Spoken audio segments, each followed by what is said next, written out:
Seperti rusa rindu sungaimu, jiwaku rindu engkau.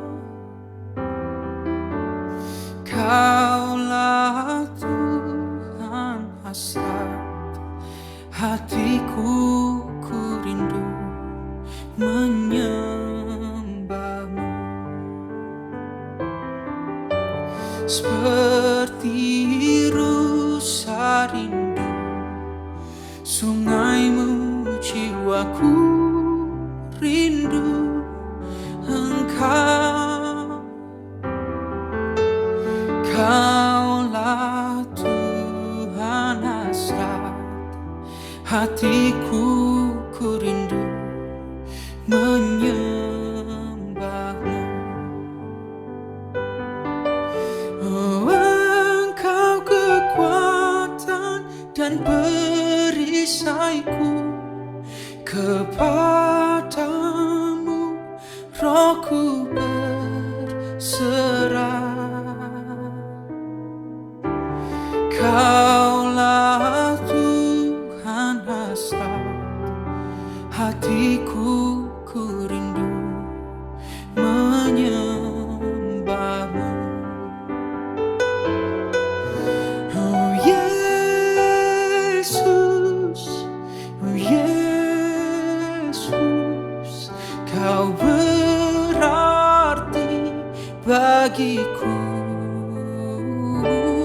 Oh Yesus, Yesus, kau segalanya bagiku.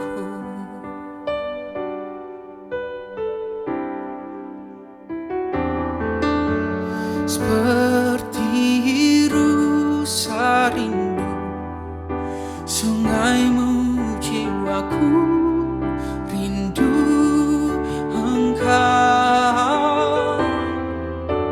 Kaulah Tuhan hasrat hatiku, rindu menyembahmu.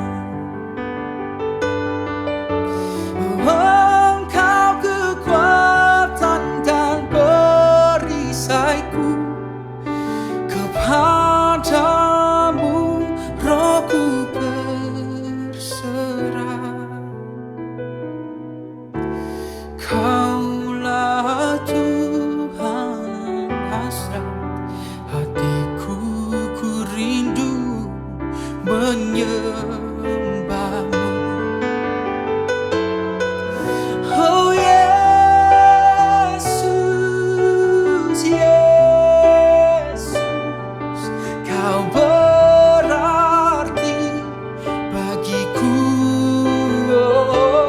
Oh Yesus, Tuhan Yesus, kau segalanya bagiku. Oh Yesus, Yesus, kau berarti bagiku.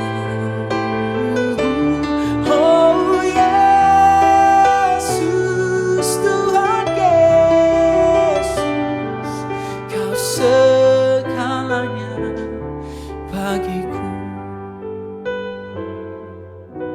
Oh, engkau kekuatan dan perisaiku, kepadamu rohku berserah. Kaulah Tuhan hasrat hatiku, ku rindu menyembahmu.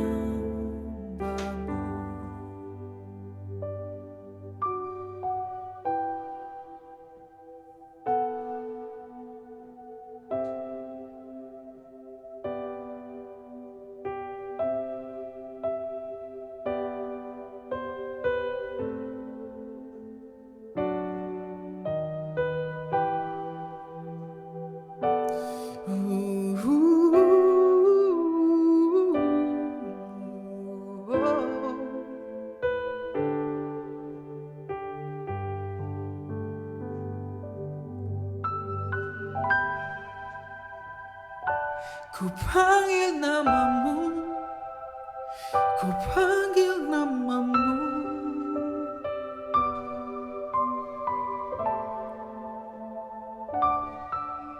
Penyelamatku, Tuhanku, Kau segalanya bagiku. Oh, benteng pertahananku, Engkau tempatku berteduh dan mengadu. Hanya Kau Tuhan dan Bapakku. Oh, Yesus.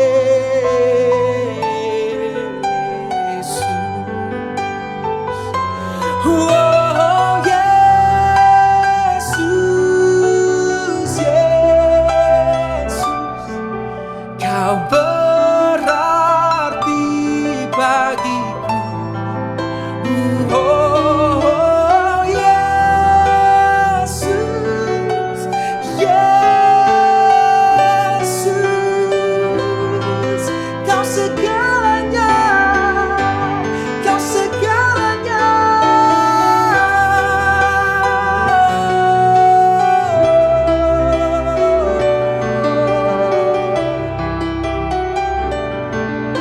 Hanya Kau, hanya Kau, Yesusku.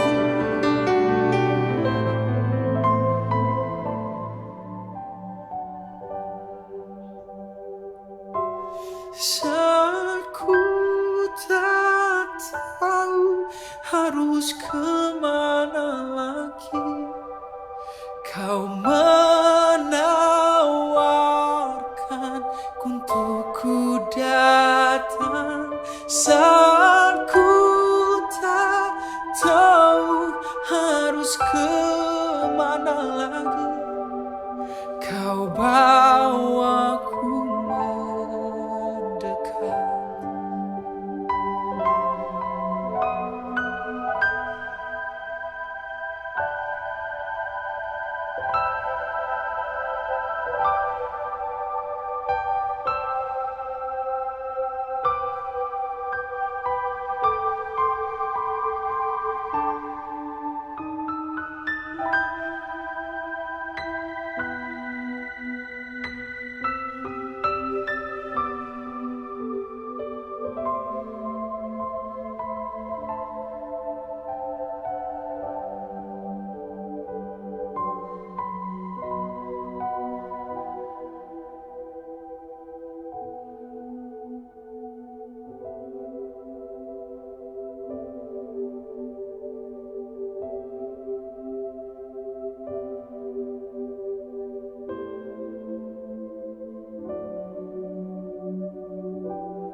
Bapa. Sore hari ini Bapa kami menantikan firman-Mu Bapa. Biarlah firman yang akan ditabur Bapa, benih yang suci ini akan ditabur dalam hati kami pribadi lepas pribadi Bapa. Ajari kami tetap mengerti, membuka hati dan membuka telinga kami Bapa, untuk kami boleh menerima setiap ajaran firman-Mu Bapa. Terlebih kami di tempat ini boleh menjadi pelaku firman dimanapun kami berada Bapa. Kau juga memberkati gembala kami akan menyampaikan. Biarlah bukan melalui kepintaran secara jasmani dia boleh menyampaikan Bapa, tapi karena Engkau Allah yang telah mengurapi dia menjadi gembala yang kudus di depan-Mu Bapa. Berkati dia Bapa dalam acara firman ini. Kami percaya hikmat surga akan Engkau turunkan bagi dia Bapa. Di dalam nama Yesus, haleluya, amin.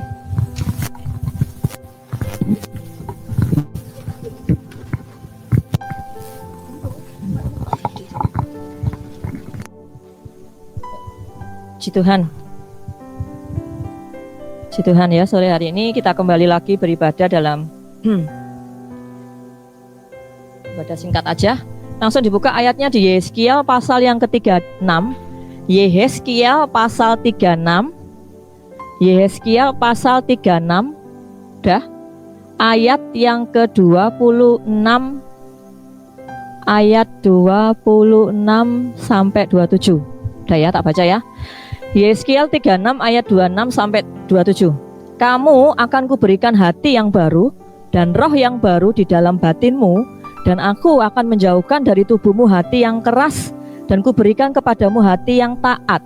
Rohku akan kuberikan diam di dalam batinmu, dan aku akan membuat kamu hidup menurut segala ketetapanku, dan tetap berpegang pada peraturan-peraturanku dan melakukannya. Ya. Intinya sore hari ini kita akan belajar sedikit tentang sebuah perubahan. Ya. Kalau kita berpikir ya, kalian sekolah, kalian belajar, tujuannya apa? Pasti berubah. Ya. Kita ingin berubah lebih baik, hidup lebih bagus. Ya. Kita nggak mau hidup kalau mungkin, mohon maaf, orang tuanya susah, kita tetap ikut sama seperti orang tua. Kita maunya kalau orang tua susah atau nenek moyang dulu nggak enak, susah, kita berubah. Kita mau pingin lebih baik, kita mau pingin hidup kaya mungkin ya. Kita pingin mau hidup sukses, kita mau pingin hidup lebih berhasil dari nenek moyang, dari keluarga, dari orang tua. Nah, tapi kali ini kita akan lihat gitu ya, sebuah perubahan ya, kita melakukan apapun untuk mengalami yang namanya perubahan.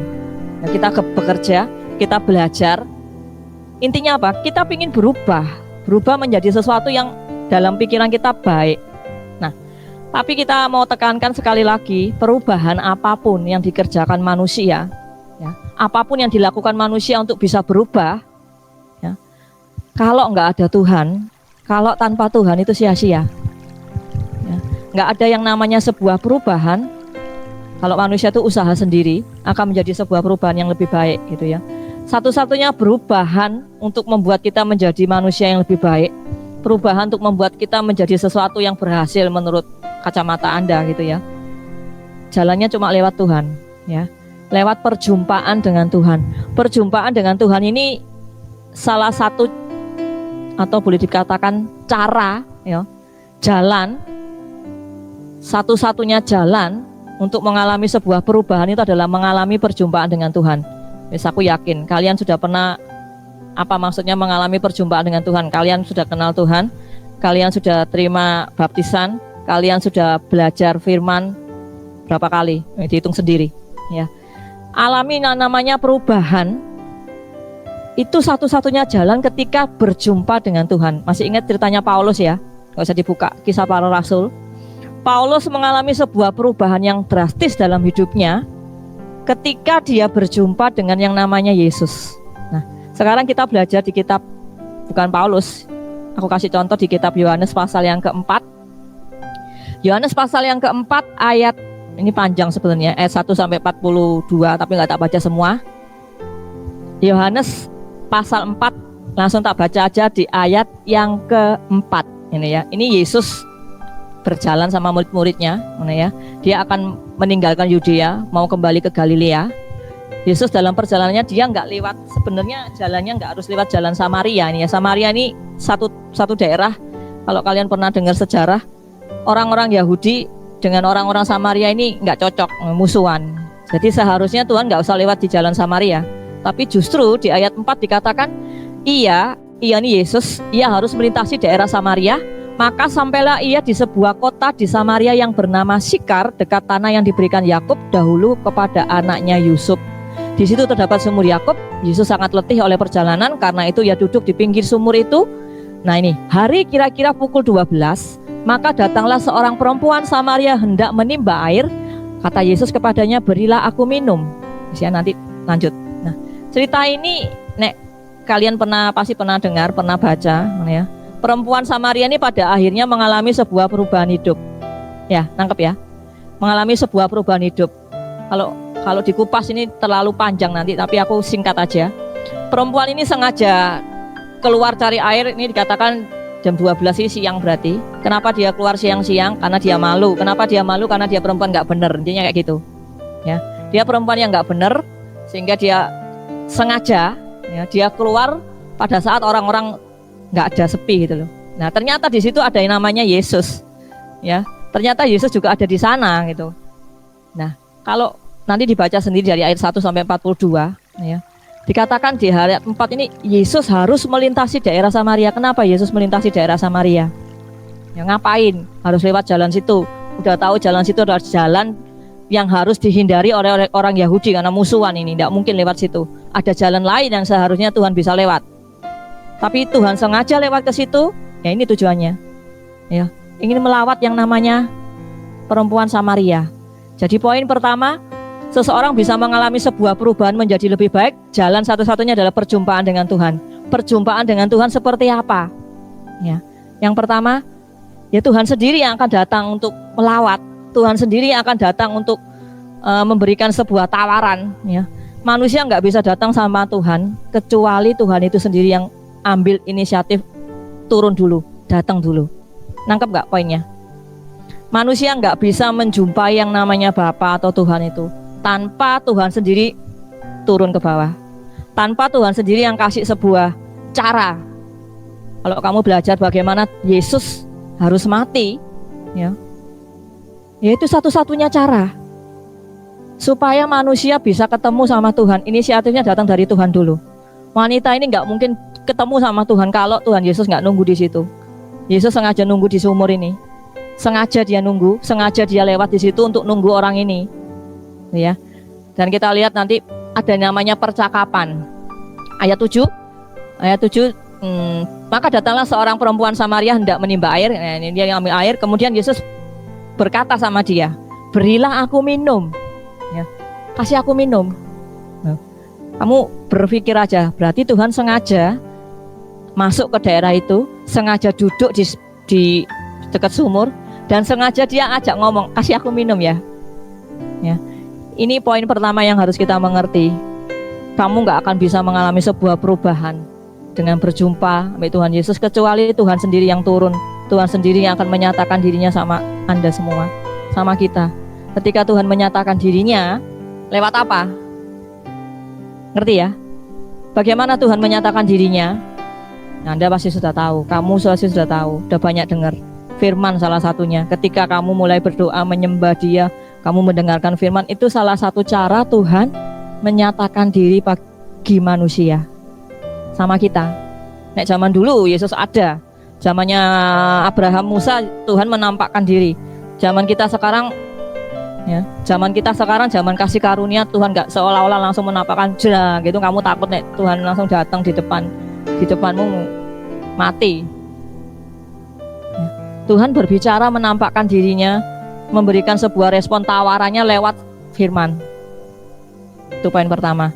Poin yang kedua, gimana kamu bisa mengalami perjumpaan bukan cuma karena inisiatif datang dari Tuhan. Yang kedua ini ada di ayat nih, kata perempuan ayat 11, langsung aja ya ayat 11. Kata perempuan itu kepadanya, Tuhan, engkau tidak punya timba dan sumur ini amat dalam, dari manakah engkau memperoleh air hidup itu?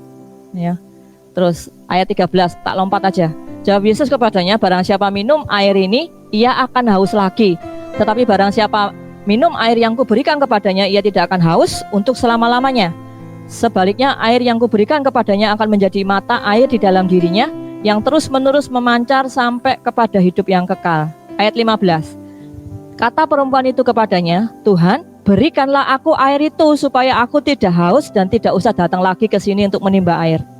Poin yang kedua, perjumpaan dengan Tuhan terjadi karena Tuhan inisiatif sendiri untuk menjumpai. Tuhan yang mengambil inisiatif untuk datang. Poin yang kedua yang penting, ada rasa haus. Tangkap ya. Cerita ini perempuan itu nggak akan cari air kalau dia nggak ngelak, nggak haus. Ya, ada rasa haus. Tuhan kasih inisiatif, Tuhan datang. Kalau perempuan itu nggak haus, nggak ketemu. Ya. Tuhan ingin menyatakan diri, dia sudah kasih tawarannya, inilah aku mau datang, aku berbicara sama kamu.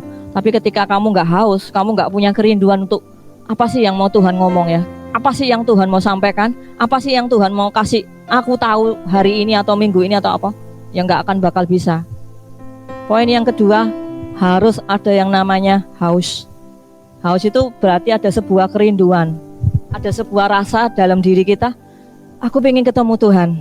Aku ingin selalu ada di dekat Tuhan. Aku ingin selalu dengar apa sih yang Tuhan mau ngomong. Itu namanya haus.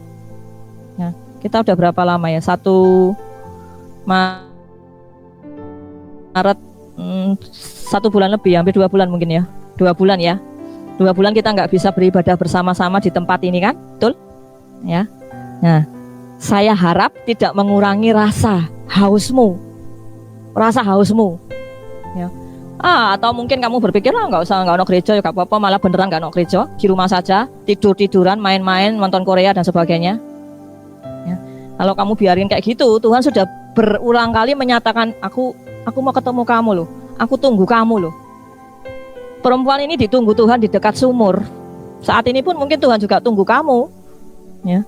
Tapi kita yang enggak, percuma, males tidur aja di rumah atau kemana, yang nggak bakal ketemu.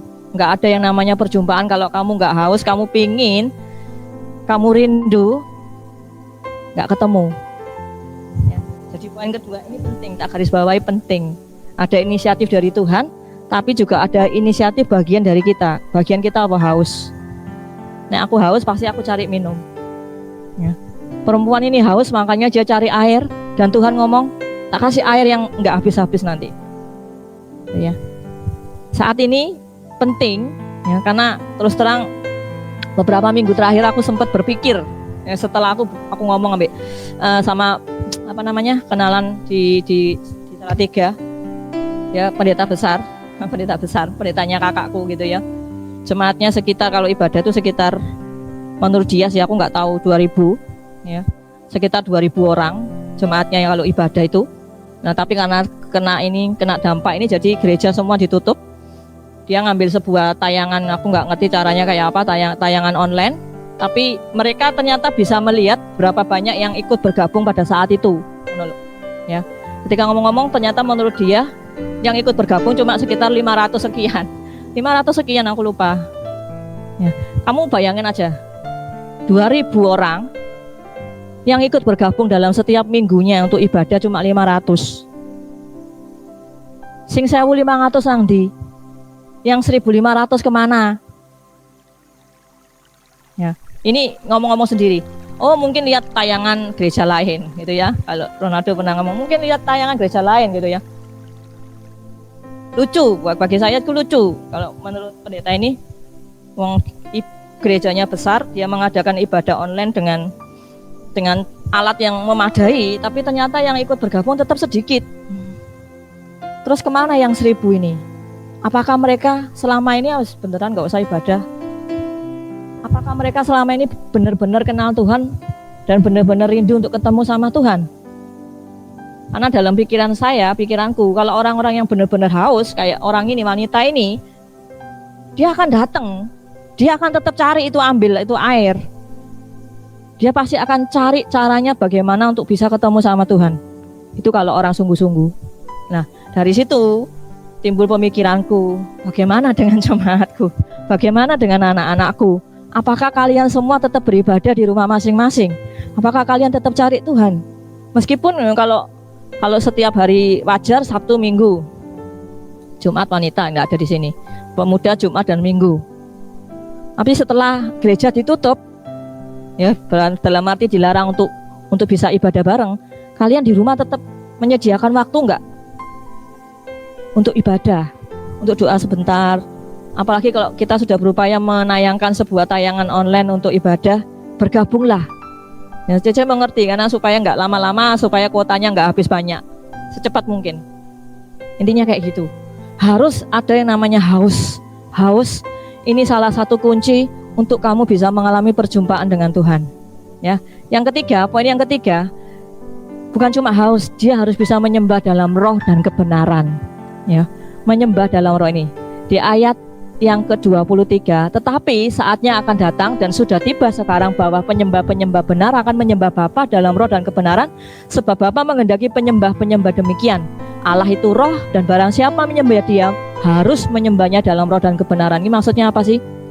Tuhanmu itu bukan bentuknya manusia. Kalau bentuknya manusia kayak Cehana, kalau kamu di rumahmu nyembah, Cehana nggak datang ke sana ya nggak bisa ketemu. Tapi Tuhanmu bentuknya roh yang bisa hadir dimanapun, tidak terbatas dengan yang namanya tembok gereja. Nangkep ya? Kamu bisa menjumpai Tuhanmu kalau memang benar-benar sungguh-sungguh haus ketemu Tuhan, kamu bisa ketemu dimanapun. Tuhan akan hadir, Tuhan akan lawat karena Dia roh. Tapi ketika kamu menyembah Dia, syaratnya cuma ini, adanya namanya kebenaran. Kamu bisa nyembah roh, kamu berdoa itu rohmu menyembah Dia, Dia hadir di situ, Dia melawat. Jadi nggak ada alasan, nggak ada gereja, nggak bisa ketemu Tuhan, nggak ada alasan. Kamu bisa ketemu Tuhan kapanpun, dimanapun, asal kamu mau. Ya, karena Dia roh. Dan ketika kamu menyembah Dia dalam kebenaran, kebenaran itu berarti sebuah, ada yang namanya kudus di sana, ada yang namanya sebuah ketulusan. Intinya nggak ada yang namanya munafik, nggak ada yang namanya dosa di sana, tapi sungguh-sungguh. Itu poin yang keempat. Ya, poin yang ketiga ya, menyembah Tuhan dalam pujian dan penyembahan. Ya, aku nggak panjang-panjang, ceritanya ini singkat. Jadi bagaimana kamu bisa mengalami sebuah perubahan hidup yang lebih baik? Kamu nggak akan bisa mengalami perubahan hidup kalau kamu usaha dengan kekuatanmu sendiri. Satu-satunya yang bisa mengalami sebuah perubahan hidup lebih baik, ada campur tangan Tuhan di sana.